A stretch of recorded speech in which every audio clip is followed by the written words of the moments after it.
RBS, sosok kuat di balik kasus korupsi timah Harvey Muiz dan Helena Lim, kini diperiksa Kejagung. Justru itu yang bersangkutan kami periksa untuk memastikan keterkaitan yang bersangkutan dengan BPHPT.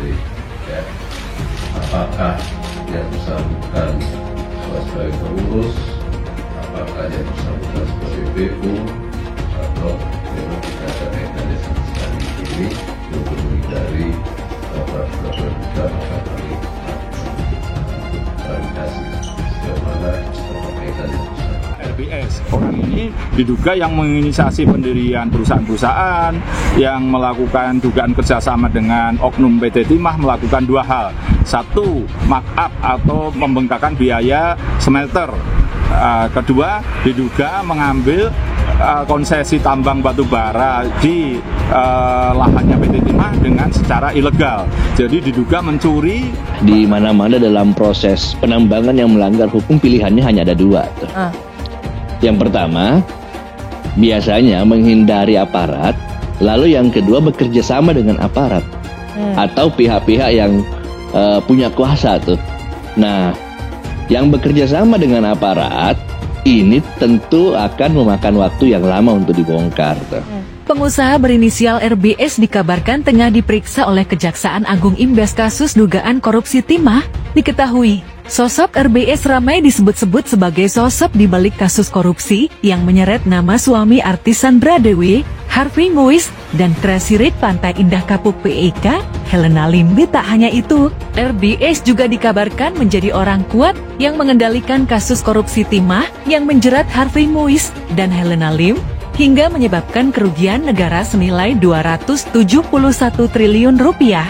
Kabar pemeriksaan RBS ini pun telah dibenarkan oleh Direktur Penyidikan Jaksa Agung Muda Bidang Tindak Pidana Khusus, Kuntadi. Betul, RBS sedang kita periksa, ujar Kuntadi, Senin 1 April 2024, dilansir wartakotalive.com.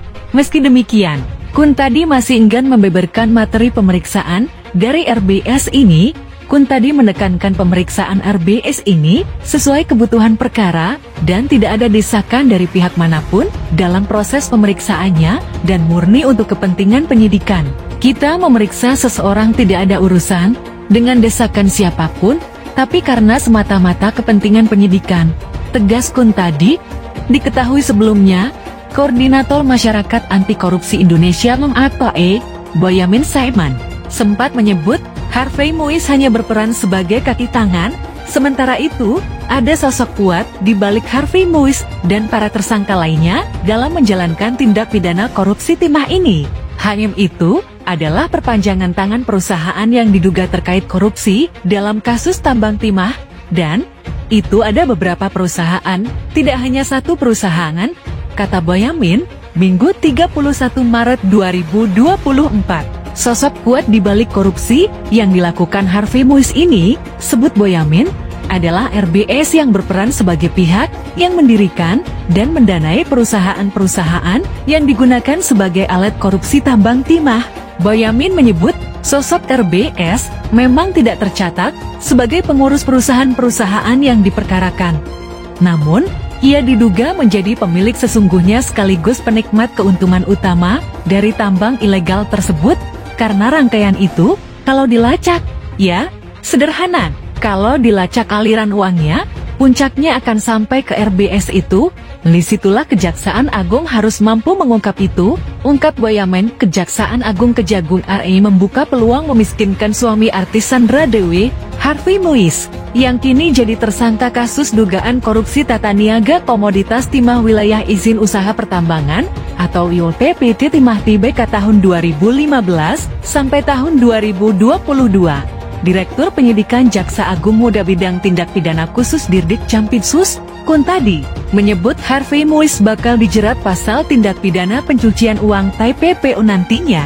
Sebagaimana telah kita sampaikan bahwa dalam setiap penanganan perkara tindak pidana korupsi kami selalu menelusuri juga potensi adanya TPP, sehingga itu sudah menjadi protap kami, kata Kuntadi dalam konferensi pers Senin 1 April 2024. Kuntadi mengatakan, saat ini pihaknya pun sudah menjerat Helena Lim yang juga tersangka dalam kasus ini dengan pasal TPPU.